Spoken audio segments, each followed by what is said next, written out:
तीसरी शताब्दी ईसा पूर्व का भारत एक ऐसा समय जब उत्तर भारत का सबसे बड़ा और शक्तिशाली साम्राज्य स्थापित था, मौर्य साम्राज्य।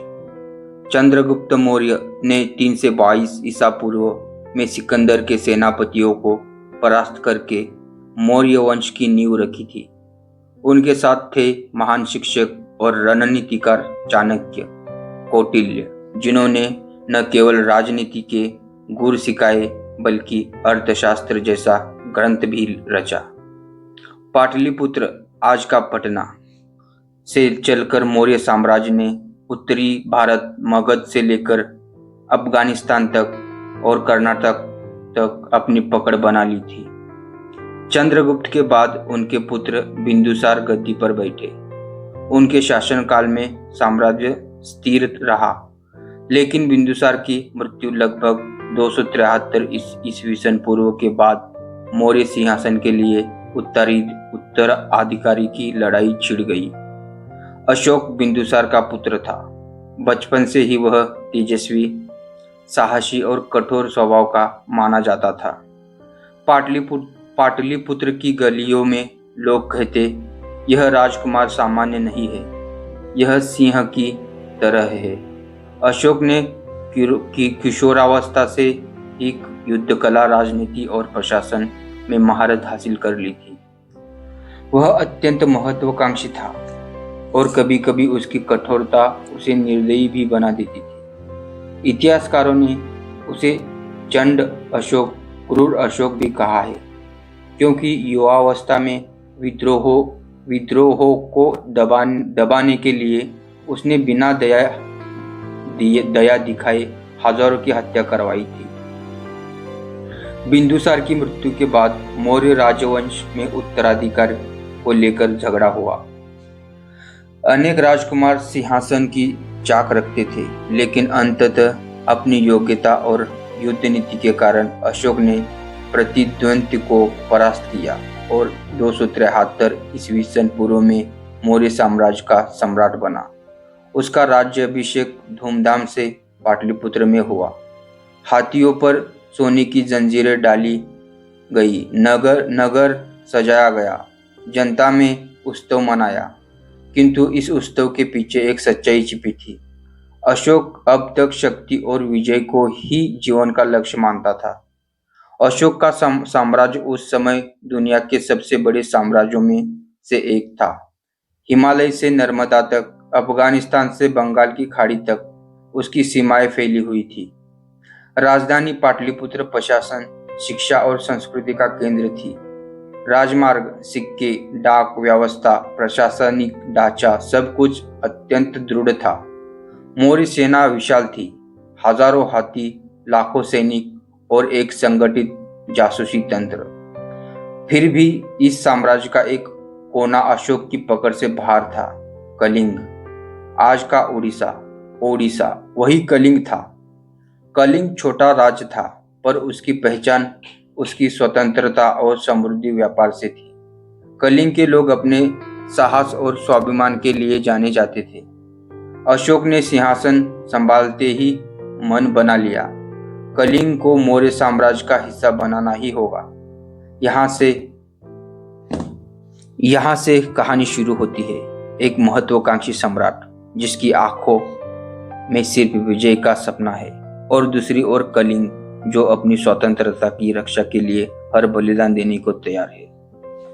समुद्र की लहरों से घिरी हुई, हरियाली से आच्छादित, नदियों से सिंची हुई भूमि थी कलिंग। आज जिसे हम उड़ीसा के नाम से जानते हैं, वही प्राचीन काल में कलिंग कहलाता था। कलिंग के तट पर समुद्र लहरों की गरज के साथ मानो यह घोषणा करता, यह भूमि स्वतंत्र है, यह किसी की दास नहीं बनेगी। यह राज्य आकार में भले ही मौर्य साम्राज्य से छोटा था, परंतु उसकी संस्कृति, साहस और स्वतंत्रता की भावना बहुत बड़ी थी। कलिंग का नाम उस समय दूर दूर तक मशहूर था। उसके बंदरगाह से जहाज निकलते और श्रीलंका, दक्षिण पूर्व एशिया, अरब देशों तक व्यापार करते। मोती, हाथी दांत, मसाले, कीमती रत्न और रेशम का व्यापार यहाँ फलता फूलता था। समुद्री व्यापारियों की वजह से कलिंग की अर्थव्यवस्था मजबूत थी। उनके जहाज समुद्र की लहरों से जूझते हुए न केवल दौलत लाते बल्कि संस्कृति का आदान प्रदान भी करते थे। कलिंग के लोग कला और शिल्प में निपुण थे। पत्थरों पर नक्काशी, सुंदर मंदिरों और मूर्तियों की शुरुआत इसी युग में दिखती थी। उनकी नृत्य परंपरा, जिसका रूप आज ओडिसी नृत्य है, बीजारोपण भी इसी समय हुआ। धर्म के मामले में वे हिंदू, जैन और बौद्ध विचारधाराओं के मिश्रण को मानते थे, लेकिन सबसे बड़ी बात उनके दिलों में स्वाधीनता सर्वोपरि थी। कलिंग के सैनिक अपनी वीरता और युद्ध कौशल के लिए विख्यात थे। उनके पास मौजूद पैदल सेना थी। तीरंदाज और भाला फेंकने वाले योद्धा अद्वितीय थे और सबसे बढ़कर वे अपने भूमि और स्वतंत्रता की रक्षा के लिए लड़ते थे। कलिंग के बुजुर्ग अक्सर अपने बच्चों से कहते, स्वतंत्रता हमारी सांस है, यदि यह छीन जाए तो जीवन का कोई अर्थ नहीं। मौर्य साम्राज्य की नजर इस समृद्ध राज्य पर थी। अशोक मानता था, जो कलिंग को जीत ले वही सच्चा भारत का सम्राट कहलाएगा। लेकिन कलिंग के राजा और जनता साफ कह चुके थे, हम मर जाएंगे पर दासता स्वीकार नहीं करेंगे। यह वही बीज था जिसने आने वाले समय में इतिहास का सबसे भीषण युद्ध जन्म लिया। एक ओर होगा मौर्य साम्राज्य का अपार बल और महत्वाकांक्षी अशोक, और दूसरी ओर कलिंग का अदम्य साहस और स्वतंत्रता की लौ। पाटलिपुत्र के राज सिंहासन पर बैठने के बाद अशोक का स्वभाव और भी कठोर और महत्वाकांक्षी हो गया। वह अपने दरबारियों से कहा करता, सच्चा सम्राट वही है जो भारतवर्ष के कोने कोने पर अपना ध्वज फहराए। उसके लिए साम्राज्य सिर्फ भूमि का विस्तार नहीं था, बल्कि गौरव और शक्ति का प्रतीक था। अशोक का मानना था कि यदि कलिंग स्वतंत्र रहा तो मौर्य साम्राज्य कभी पूर्ण ही नहीं कहलाएगा।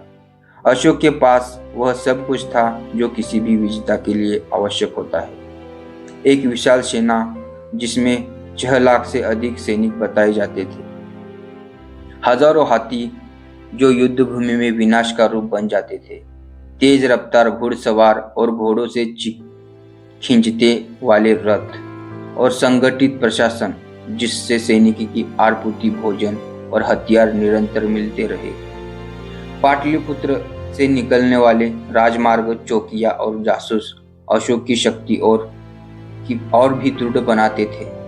सिंहासन संभालने के बाद अशोक ने सबसे पहले अपने साम्राज्य में फैले छोटे छोटे विद्रोहों को कुचला।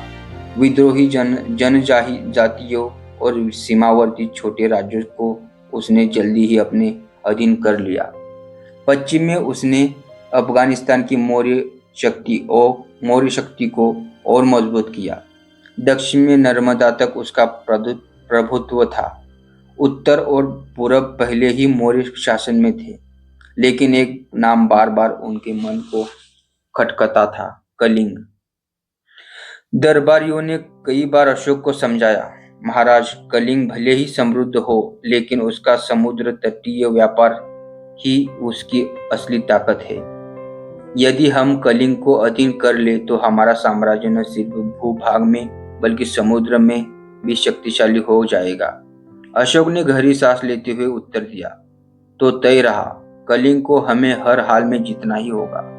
कलिंग के राजा ने मौर्य दूतों को यह कहलाकर लौटा दिया था, कलिंग स्वतंत्र जन्मा है और स्वतंत्र ही मरेगा। यह बात अशोक के लिए चुनौती बन गई। उसने अपने सेनापतियों को आदेश दिया कि वे कलिंग पर आक्रमण की तैयारी करें। सैनिक छावनियों में हथियार गढ़े जाने लगे। हाथियों को युद्ध के लिए प्रशिक्षित किया गया। धनुर्धारी, भालाधारी और घुड़सवारों की गिनती दुगनी कर दी गई। अब स्थिति साफ थी, कलिंग और मौर्य साम्राज्य के बीच टकराव अवश्यभावी था। अशोक इसे एक गौरव की लड़ाई मान रहा था और कलिंग इसे अपनी स्वतंत्रता की लड़ाई समझ रहा था। इतिहास का एक ऐसा मोड़ आ चुका था जहां से लौटना संभव नहीं था।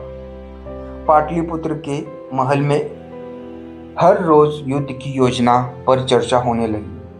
अशोक ने अपने सेनापति खलाटक और अन्य प्रमुख अधिकारियों को आदेश दिया, कलिंग को कुचलने के लिए कोई कमी नहीं रही जाएगी। यह युद्ध हमारी साम्राज्य की प्रतिष्ठा का प्रश्न है। मौर्य साम्राज्य की सेना 4 अंगों में बटी थी। पैदल सेना, लाखों सैनिकों की विशाल भीड़, घुड़सवार सेना, तेज गति से वार करने वाली योद्धा, रथ सेना, धनुर्धारी और भालाधारी योद्धा जिनके रथ युद्ध भूमि में तूफान मचाते, गज सेना, हाथी सेना, सबसे भयानक और निर्णायक बल, हथियार बनाने वाले 3 रात काम करती, धारदार तलवारें, कांटेदार भाले, मजबूत ढाले और तीरों से भरे तरकश तैयार किए जा रहे थे। दूसरी ओर कलिंग का राजा और उसके सेनापति डटकर तैयारी कर रहे थे। कलिंग का क्षेत्र छोटा था, लेकिन उसके लोग युद्ध प्रिय और साहसी थे। उनके लिए यह युद्ध केवल भूमि की रक्षा का नहीं, बल्कि स्वतंत्रता और अस्तित्व का था। कलिंग की सेना में शामिल थे अदम्य साहस वाले पैदल सैनिक, तेज और सटीक निशान लगाने वाले धनुर्धारी, पहाड़ी और तटीय इलाकों में लड़ाई के लिए प्रशिक्षित योद्धा, और सबसे महत्वपूर्ण, कलिंग की जनता जो अपने प्राण न्यौछावर करने को तैयार थी। कलिंग के गांवों में स्त्रियां तक अपने पुरुषों से कहती, यदि मरना पड़े तो रणभूमि में मरना, पर कलिंग को गुलाम न बनने देना। अशोक की रणनीति स्पष्ट थी। वह अपनी विशाल सेना और हाथियों के बल पर कलिंग को रोध देना चाहता था। लेकिन कलिंग के राजा ने अपने सैनिकों से कहा, मौर्य की सेना बड़ी है, पर हमारी आत्मा उससे भी बड़ी है।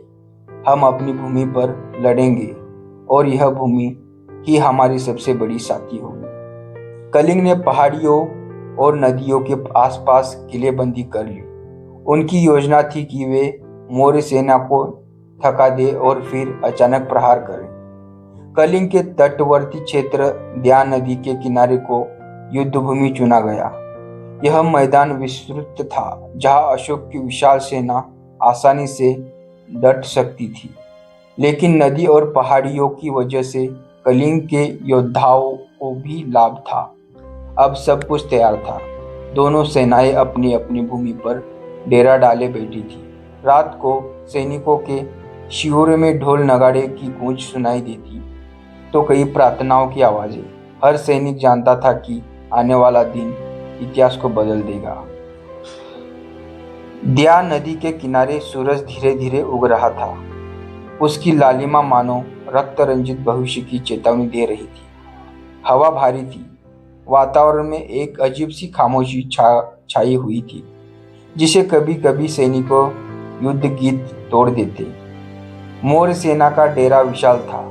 हजारों हाथियों की गर्जना, घोड़ों की टापे और सैनिकों की कतारें दूर से ही भय पैदा कर रही थी। दूसरी ओर कलिंग की सेना कम थी, पर हर योद्धा की आंखों में दृढ़ निश्चय की आग जल रही थी। वे जानते थे कि संख्या कम होने के बावजूद उनका साहस उन्हें अजय बनाएगा। अशोक ने अपने सेनापति खलाटक को आदेश दिया, सेना को चारों ओर से घेराबंदी के लिए तैयार करो। साथियों को अग्रिम पंक्तियों में रखो। उनके पीछे रथ और घुड़सवार चलेंगे। पैदल सेना को नदी की ओर बढ़ने का आदेश दो। ढोल नगाड़े बज उठे। मौर्य सैनिक लोहे की चमचमाती ढालों और तलवारों के साथ आगे बढ़ने लगे। हत्थियों की चिंचाड़ ने वातावरण को कंपा दिया।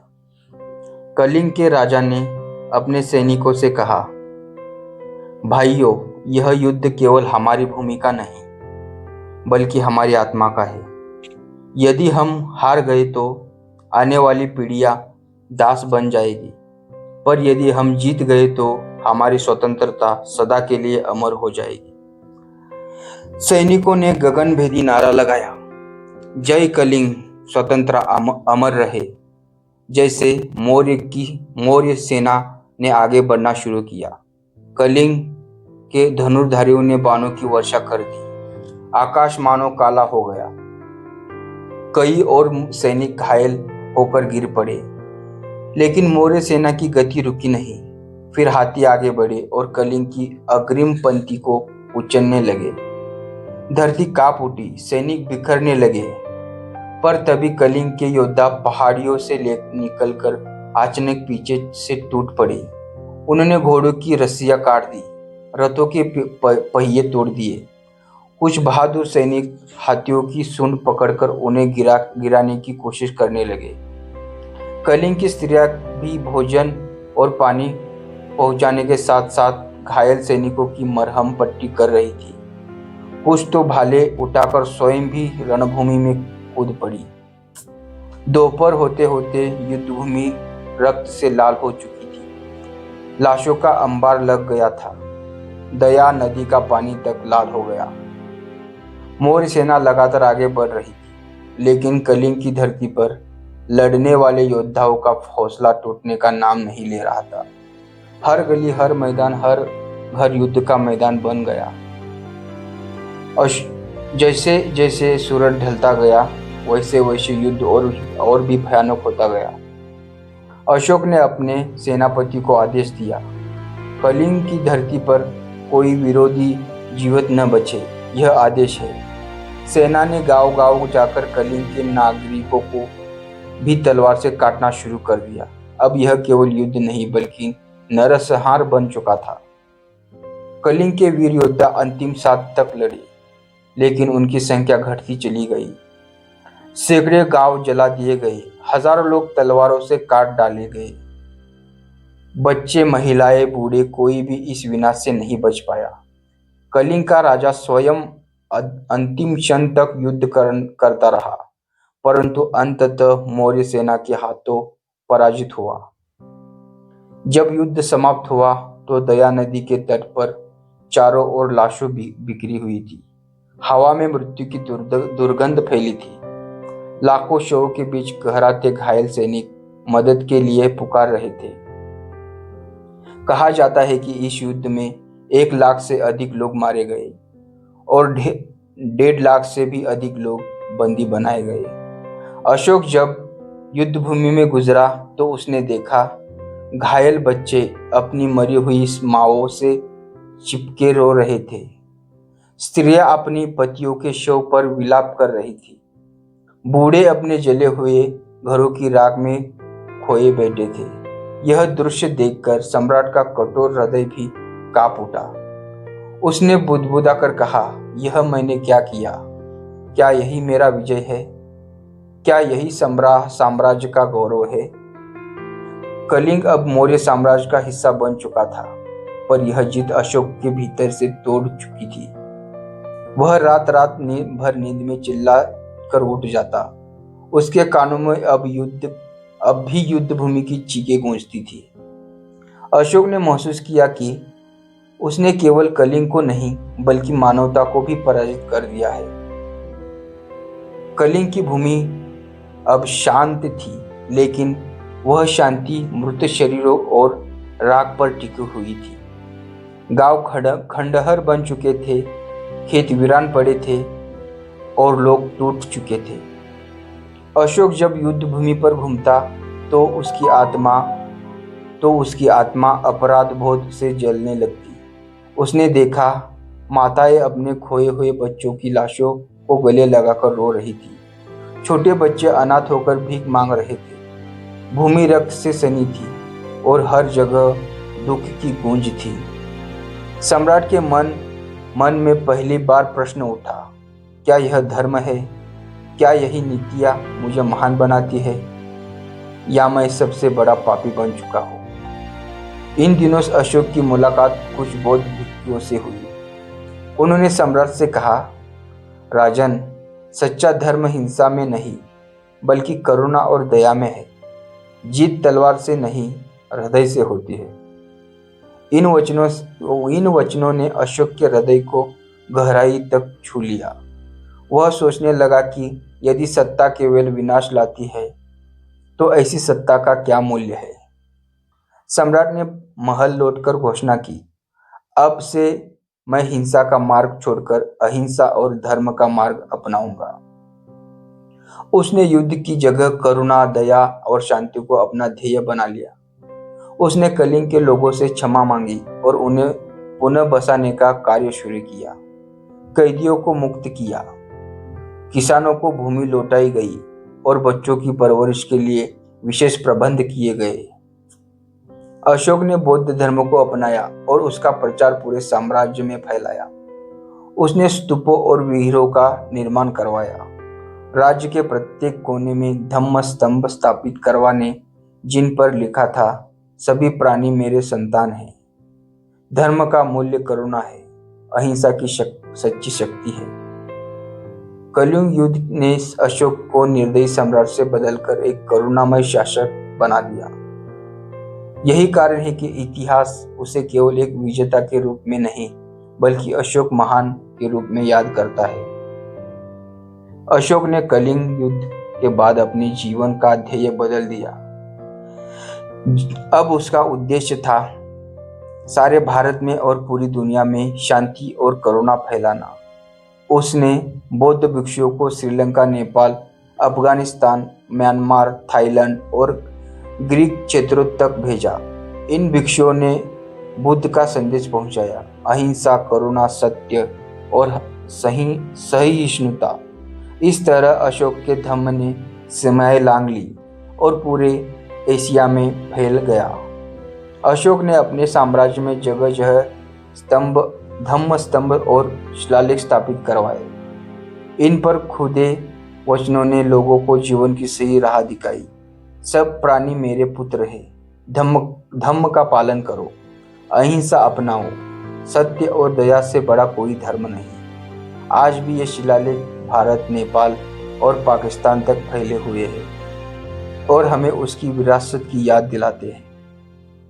कलिंग युद्ध के बाद लोग अशोक को केवल सम्राट नहीं, बल्कि पिता समान शासन मानने लगे। वह जनता के दुख दर्द सुनता, गरीबों की मदद करता और पूरे साम्राज्य को एक परिवार की तरह देखता।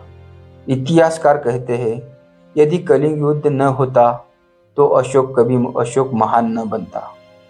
अशोक की विरासत इतनी महान थी कि आज भी भारत में उसकी छाप है। उसका सिंह स्तंभ भारत का राष्ट्रीय प्रतीक बना। उसका धम्म चक्र, अशोक चक्र, आज भी हमारे तिरंगे के बीच में है। यानी उसकी करुणा और धम्म आज भी हर भारतीय की पहचान है।